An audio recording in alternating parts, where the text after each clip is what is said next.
À la une de l'actualité, au Mali, la conférence d'entente nationale destinée à favoriser la réconciliation dans le pays s'est ouverte ce lundi.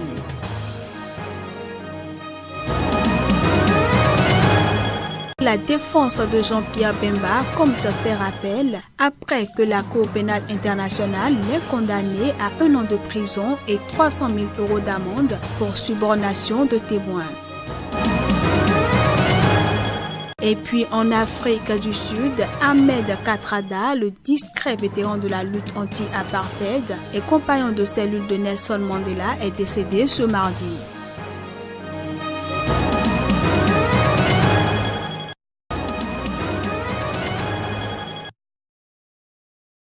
Prévue par l'accord de paix de mai-juin 2015 au Mali, la conférence d'entente nationale s'est ouverte ce lundi à Bamako, en l'absence de l'opposition et de l'ex-rébellion qui dénonce un manque de concertation préalable. Nous sommes surpris de constater que nos amis de la CEMA ne sont pas présents ce matin. Pour tout vous dire, je ne connais pas la raison essentielle de leur absence aujourd'hui. Parce que ce que nous avons demandé dans le cadre de notre déclaration numéro 2 a été intégralement accepté par le gouvernement de la République du Mali. Et ça portait sur le calendrier, sur les objectifs et sur les modalités même de mise en œuvre dans le cadre de cette conférence d'entente nationale. Je faillirais à mon devoir si je ne déplorais pas ici, devant vous, certaines absences et les discours qui les justifient.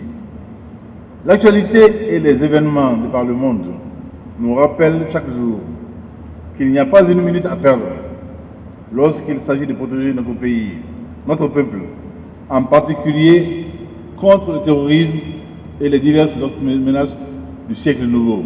La rencontre s'est ouverte en présence de partis de la majorité au pouvoir et de groupes armés pro-gouvernementaux. Et certains participants, membres de la société civile et venus des différentes régions du pays, ont cependant exprimé de grands espoirs dans cette discussion. Ce que toutes les Maliennes et tous les Maliens attendent, et tous les amis du Mali, c'est que, comme vous l'avez dit, cette conférence vienne couronner tous les efforts qui ont été faits par le peuple malien et les peuples amis pour qu'enfin la paix revienne dans notre pays et que la réconciliation se fasse.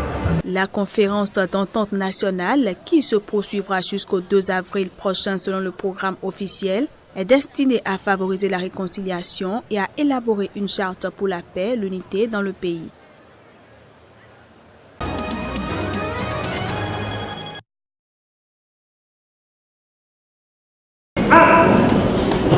Procès historique de l'ex-première dame de Côte d'Ivoire. Le procureur devrait prononcer son réquisitoire ce mardi. Le verdict pourrait être prononcé dans la foulée, mais déjà les avocats des parties civiles ont estimé au cours de leur plaidoirie finale du procès de Simone Gbagbo pour crime contre l'humanité que l'ex-première dame était coupable. Elle est accusée d'avoir été plus calife que calife lors de la crise ivoirienne. Nous développons devant la Cour que c'est justement parce qu'il traitait du sujet qui justement traitait de la sécurité des Ivoiriens et que les décisions qui étaient exécutées sur le terrain, la responsabilité pénale ne s'induit pas d'ordre qu'on a donné, mais elle s'induit aussi d'abstention de donner des ordres allant dans le sens de calmer la situation. Bon, pour nous, nous souhaitons qu'elle soit condamnée pour que réparation soit faite, tant à l'État de Côte d'Ivoire qu'aux personnes physiques. Maintenant, nous ne pouvons pas rentrer dans le secret des délibérations de la Cour d'assises. Ils vont délibérer selon leur intime conviction. C'est à eux de prendre les décisions qui sied. Si ils disent qu'elle n'est pas responsable, bon, nous allons nous pourvoir en cassation. Simone Gbagbo, qui risque la prison à vie, ne devrait pas être présente ce mardi. L'ex-première dame de Côte d'Ivoire purge déjà une peine de 20 ans de prison pour atteinte à la sûreté de l'État, prononcée en 2015.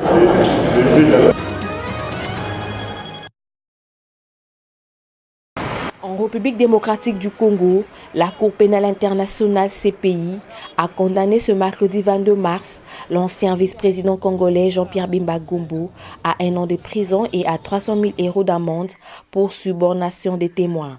Il avait été reconnu coupable d'avoir tenté d'obtenir par ce biais un acquittement dans son procès pour crimes de guerre et crimes contre l'humanité. Cette peine sera purgée à la suite de celle de l'affaire principale sur les crimes commis en Centrafrique. Jean-Pierre Bemba Gombo, président du mouvement de libération du Congo, avait été condamné dans cette affaire à 18 mois de prison. La défense de Jean-Pierre Bemba Gombo compte faire un appel de jugement sur le prononcé de la peine.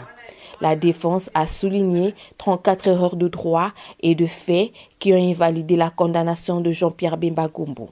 Le même juge qui ont reconnu dans le paragraphe 818 du jugement de la deuxième affaire qu'il n'y avait aucune preuve directe qui permet de conclure que M. Bemba a également donné des consignes, des instructions de faux témoignages, ni concernant la première affaire, ni l'argent pour suborner les témoins. Le même juge procède à la condamnation, la confirmation des peines et à la condamnation. Ce sont des incohérences et nous avons relevé tous ces éléments, y compris le fait que la défense a été mise sous écoute depuis le début d'affaire jusqu'à ce jour et ces bandes d'écoute ont été données au bureau du procureur.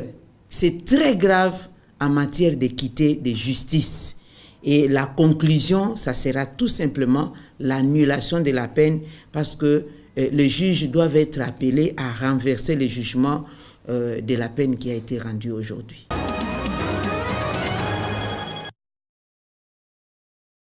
La conférence épiscopale nationale congolaise, au lieu de conclure ce lundi les négociations par la signature de l'arrangement particulier, a fait le bilan de ses bons offices avec beaucoup d'amertume et ce, au vu des quelques points non résolus que sont le mode de désignation du Premier ministre, le chronogramme de mise en place du gouvernement ou encore la question de la présidence du Conseil national de suivi de l'accord du 31 décembre. Les négociations entre majorité présidentielle et opposition congolaise n'ayant pas abouti, la CENCO s'est aboutie de dire qu'elle mettait fin à sa médiation. Avant même la plénière, la majorité avait déjà pris acte de la volonté des évêques d'en finir avec les discussions. Elle avait accusé le rassemblement de l'opposition d'être à l'origine du blocage.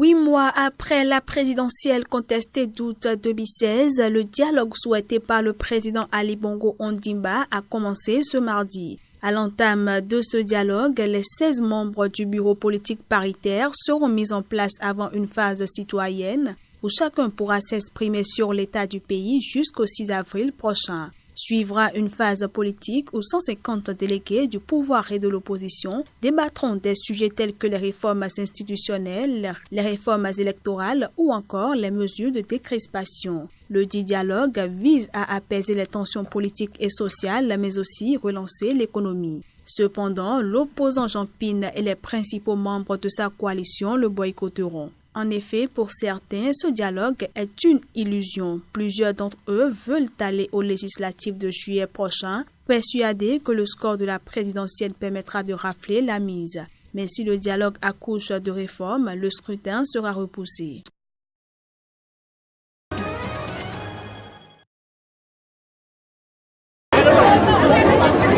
En Afrique du Sud, le Congrès national africain perd un de ses membres fondateurs les plus historiques. Vétéran de la lutte anti-apartheid, Ahmed Kathrada s'est éteint ce mardi à Johannesburg à l'âge de 87 ans. Compagnon de cellule de Nelson Mandela dans la prison de Robben Island, il fut ensuite député et conseiller du président Mandela pendant son seul mandat à la tête de l'Afrique du Sud. Surnommé Oncle Kati, il s'était notamment illustré à la fin des années 1980 lors des négociations entre l'ANC et le régime blanc qui ont abouti à la chute de l'apartheid et aux premières élections libres du pays en 1994. Ahmed Kathrada avait été arrêté en 1963 avec Nelson Mandela et une partie de l'état-major de l'ANC. Il sera inculpé de sabotage et passera 26 années dans le pénitencier de Robben Island. Depuis sa retraite politique en 1999, il dirigeait la fondation qui porte son nom pour lutter contre les inégalités.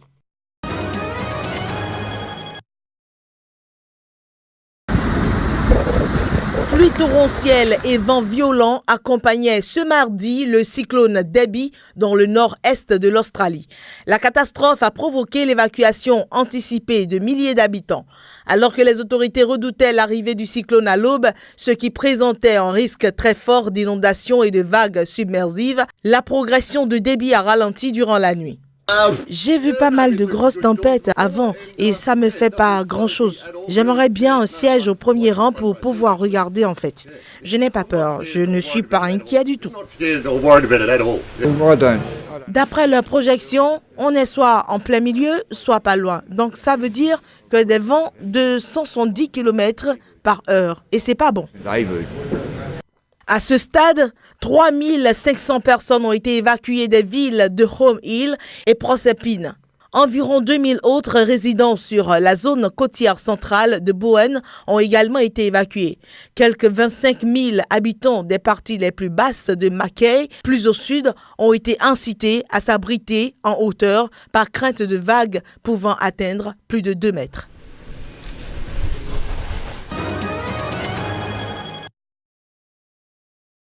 La course de cyclisme Absa Cap Epic s'est terminée en Afrique du Sud après cette étape au milieu de paysages sud-africains grandioses. Les cyclistes ont parcouru 691 km de Mirendal à Val-de-Vie et 15 400 mètres de dénivelé. La semaine dernière, c'était les dernières préparations pour l'Epic et je savais que nous allions souffrir toute la semaine et heureusement, pendant la semaine, nous nous sommes sentis de mieux en mieux. On a pris une étape et ensuite, hier, nous n'avons pas eu de chance, mais nous nous sentions encore en forme et puis aujourd'hui a été une journée formidable. Je pense que c'est tellement facile d'abandonner et de s'en aller et de baisser les épaules. Mais ce n'était pas une option pour nous. Et nous nous sommes battus jusqu'au bout. Cette dernière étape annoncée roulante et facile fait tout de même 85 km pour 1300 mètres de dénivelé. 85 km où il faut éviter l'erreur bête, la chute, le coup de bambou qui pourrait tout faire perdre après 8 jours de course sans relâche et un gros investissement financier comme personnel.